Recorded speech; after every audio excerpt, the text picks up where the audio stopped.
Each and every time that Bo's father left their home, he had always returned. He would leave with his tether, thread his knot, and come back. This had happened hundreds of times before without incident. But for 3 days now, the tether that Bo's father, Peter, had carried with him into the woods lay slack and untied on the ground before her. Surely, Bo thought, he would be home soon. Bo went to the doorway of the bunny hole and stood looking out into the distance, following the path the tether made into the wilderness, where she saw the fires dancing among the rubble, which cast long thrashing shadows over the barren fields and woods beyond. Her father was a knot bunny, and for thousands of years, the knot bunnies had been entrusted with guiding their tethers out of their home, weaving around trees, towns, loops, and even other bunnies' tethers. Bo did not know why her family was called to guide the sacred ropes. She just knew her father always fulfilled his duties and returned home with food for them both. But somehow, this time was different. Her father had come upon a great danger, and soon, she thought, she would need to, for the first time, leave her bunny hole and come to the father's aid. Bo closed the door. She would need to ready herself for the journey ahead. She walked towards the kitchen, passing portraits of family. "I'll make you proud," Bo said, looking upon a portrait of her mother.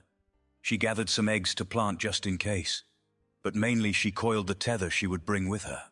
Bo returned to the front door, ready to follow the slack line her father had set to its unknown end. She picked up the rope and walked. All around her was rubble.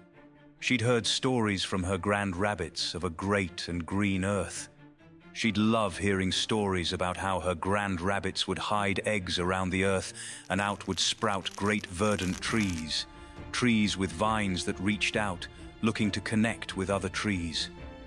Where the trees could not reach neighboring trees, Bo's grandparents would connect them with ropes.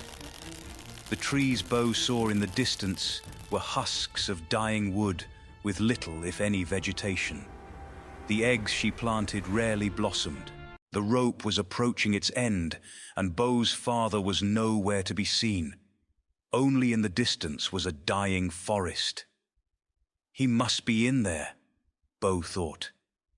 When Bo finally reached the end of her father's rope, she pulled out her own tether and tied it to the end. She walked cautiously towards the forest, gently laying out her tether. She couldn't have been more than 100 feet away from the tree line when in the distance she spotted movement. She squinted, hoping to see her father. Her eyes shot open when she realized what she really saw. It was a snapping turtle. The turtles and hares were locked in an ancient feud. Although slower than Bo, this turtle was trouble. Bo tracked its movement. It was moving away from her across the ridgeline beyond. Bo thought she was in luck until she noticed his actual target destination. The turtle was headed towards where Bo's father's rope interlocked with her own. And he was close. Frantically, Bo started feeding out slack from her tether, desperate to reach the safety of the trees. 80 feet, 70 feet, 60 feet, she thought, using all her might to move. It wasn't quick enough. The snapping turtle was nearly at the bend. 40 feet, 30 feet, 20 feet. Snap! Bo heard the deafening snap of a rope under tension break before she felt the rope give. Bo was so close now, just 10 feet away from the tree line. But she might as well have been 100 without her tether.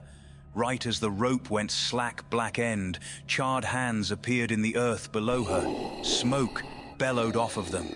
They clawed and pined, trying to grab Bo. The fingertips of one of them brushed Bo, and she reeled from the pain. She moved right into the hands of other shades. They held her by the fur, and other shades approached. Despite her protests, Bo could not move, and was getting pulled into the earth. The ground was giving way below her quickly, as more and more hands pulled her down into the dark unknown. Although Bo could not use her legs and could hardly think, she knew she had to do something. With the last portions of her strength, she threw her tether as hard as she could towards the tree line. She was up to her waist now in earth. Black-ended hands covered her, and and the smoke clogged her mouth. Her vision darkened. Suddenly, it all stopped. All the shades receded back into the earth, and the smoke floated towards the sky. Bo looked up at her tether. It was loosely wrapped around a branch. She had did it. She was connected with a tree and had secured her safety. Bo struggled to focus. The amount of adrenaline flowing through her was at odds with the new stillness of the world. The shades were gone, but she was still stuck to her waist in the dirt. Bo looked at her tether. "That won't last long," Bo said meekly, struggling to get the words out. She started digging around her slowly, trying to free herself. The work went slowly. What felt like quicksand when the shades were pulling Bo now felt like hard, dry earth. Finally, she pulled one leg through and soon had freed the other. Bo grabbed her tether and, as carefully as she could, followed the line towards the tree. Each step nudged the rope as she pulled it with her. 4 feet, 3 feet, 2, 1. Bo placed both hands on the security of the tree. Its trunk was littered with ropes, some leading towards neighboring trees, some slack pointing nowhere. They were aged and yellowed and felt hard to her paws. Bo pulled on her tether and coiled the rope. She placed her back against the tree and slunk down. Her heart was still racing, but for now she knew she was safe.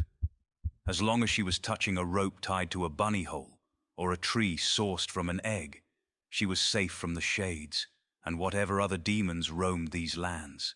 However, Bo was not safe from the snapping turtle that had caused her such pain. She looked into the distance and saw the turtle. It had watched the whole ordeal, seemingly indifferent to Bo's suffering. "Why would you do that? I've done nothing to you!" Bo shouted towards the turtle. The cold air whooshed through and moved the dying branches of the tree above her. The rustling was the only answer she got. The turtle turned and started to walk away. Bo rested until she could fully calm herself and refocus on the task at hand. She had to find her father. She looked around to see if her father had left any trace of his whereabouts. Bo looked from tree to tree and only saw the same as the tree near her now. It was a forest full of dying trees with lines or rope strewn around them, like vines connecting. Then, out in the distance, she noticed a blue ribbon tied to a tree. Bo's heart jumped. "Dad!" She shouted and moved as quickly as she would towards it. Pulled the ropes moving from tree to tree, working her way towards the blue ribbon. When she finally got to the tree holding the ribbon, she pulled it off. This was certainly her father's. It had been ripped, though. She looked around again and saw another blue ribbon in the distance. "A trail," Bo whispered. "Dad, you left a trail."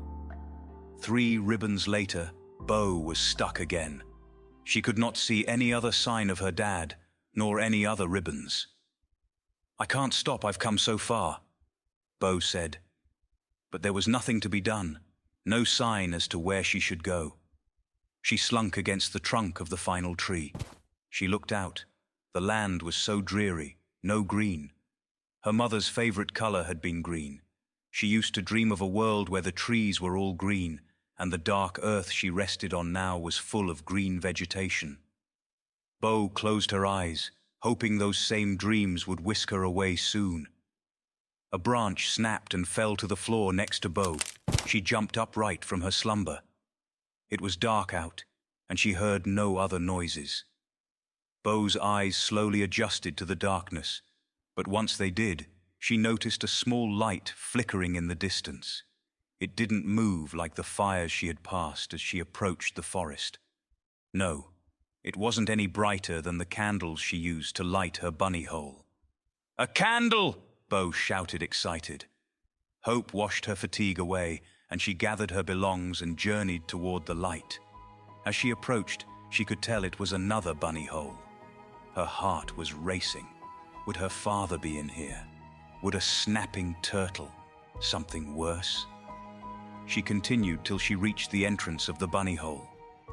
She peeked through the small window where the candle was producing light still and couldn't make out anything.